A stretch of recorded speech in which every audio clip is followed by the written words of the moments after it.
Hi, my name is Joe Dumit. I'm a professor of science and technology studies at UC Davis.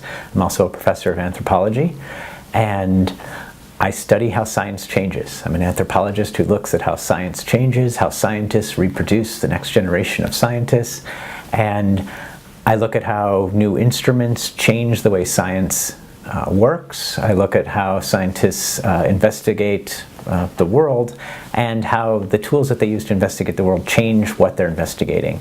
So one of the projects I've been involved with for the last 3 years is the Caves, which is a virtual reality holodeck-like place where scientists bring in three-dimensional data and experience it at whatever scale they like. They can walk up to the data, they can stretch it, make it bigger, they can stick their head inside of it, and if it's data that matters to them that they've been looking at for years, this gives them a new way to look at it, and they often recognize new relationships, new shapes, new dynamics that they haven't been able to see before.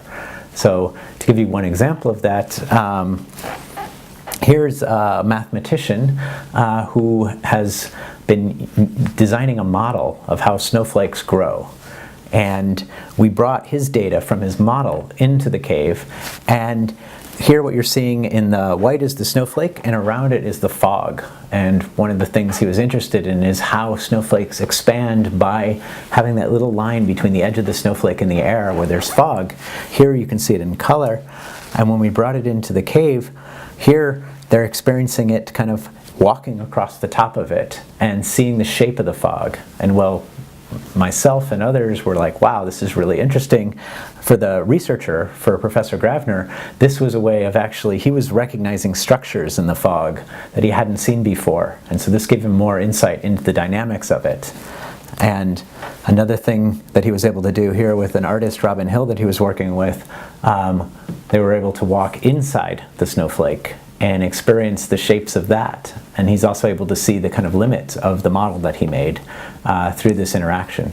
So what I do in this kind of situation is look at how they talk about what they're doing, how they describe and how they interact and engage with the, how they think differently when they're in the cave. And I'm interested in how that changes the kind of evidence that then they're interested in publishing. So I'm looking at how the whole discipline of different sciences changes with these new technologies and sciences.